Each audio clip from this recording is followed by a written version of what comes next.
Good evening and thank you for joining us here at News 20. I'm Isla Wilborn. And I'm Jay Jacobs. Florida A&M had some breaking news surrounding its women's basketball team's coach this week. Yes, and today the university made a huge announcement regarding the changes. For that information, we have News 20 Sports Director Alyssa Camacho standing by with the details. Yes, lady, the big news around FAMU's campus today, the women's basketball coach has been let go. Coach LaDawn Gibson was dismissed. The news hit yesterday. The FAMU Athletics Department held a news conference today. This information only comes with 5 games left. Currently, the ladies have a record of 3-20 overall and 1-10 in the MEAC. The Rattlers are moving on and feel strong about it. We went to the news conference and got information regarding the new coach, Kevin Lynham, earlier today. He has head coaching experience, he has the energy, and he understands about our university and the history of our basketball program. The new head coach, Kevin Lynham, was previously the assistant coach for the team. He takes over immediately.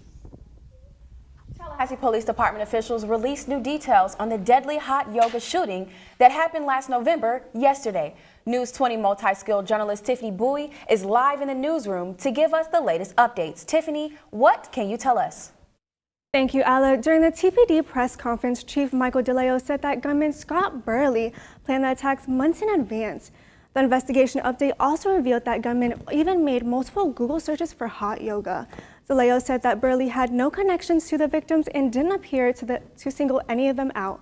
Anonymous reports of Burley making women-hating posts also came to the department 3 months before the deadly attack happened.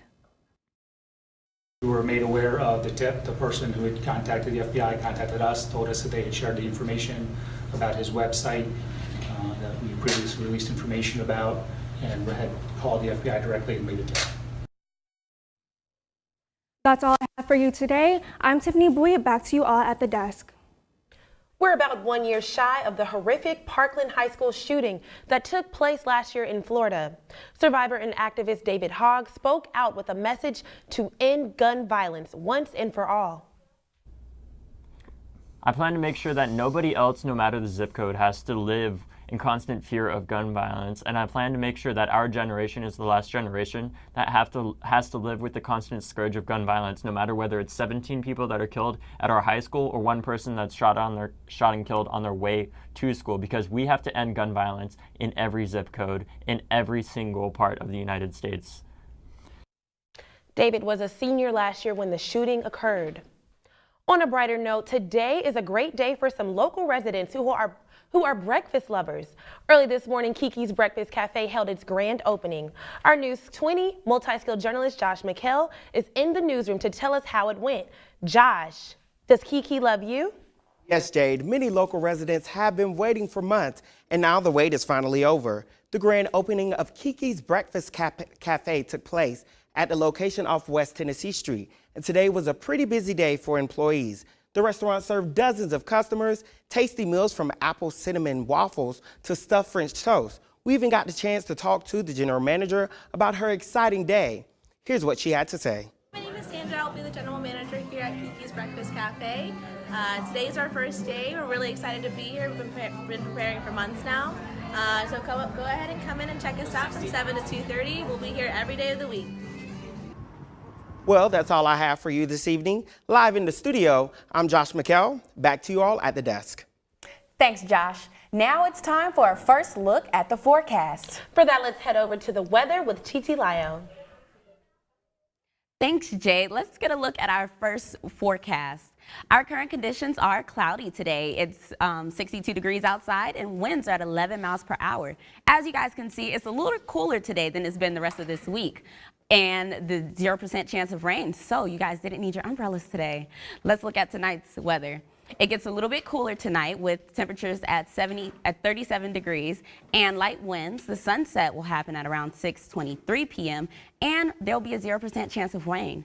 All right, that's all we have for our first look at the forecast. Back to you all at the desk. Thank you for that, TT. It seems food recalls happen more and more now than ever. Our News 20 multi-skilled journalist Aaliyah Williams found out why that seems to be the case. It is 2019, and foodborne illnesses and outbreaks are still a common commodity. Dr. Sargent teaches a food safety practicum course and an expert on food recalls. We're understanding more about where these organisms are and how they get into our food. So that's why we're seeing a lot more of these recalls, etc., because of the issue of the better technology or the better way to detect these organisms. Recently, food recalls have been initiated by the Food and Drug Administration, cases of listeria in meat and plastic parts found in chicken. Local grocery shopper Benita Griffin tells us her solution. We're growing our own vegetables and fruits, the small things that we can in our yards. Shared farming, those groups have really seemed to have grown in the past few years. In recent years, Salmonella and E. coli are two of the most prominent foodborne illnesses that cause outbreaks. Sources say that food recalls are a temporary solution. I'm Malia Williams, reporting for News 20. Coming up on News 20 at 5, a church is accused of not being inclusive to all. That's right. So one of its celebrity members is speaking out about the claim. Plus the latest in weather, sports, and entertainment. Stay tuned. You're watching News 20 at 5.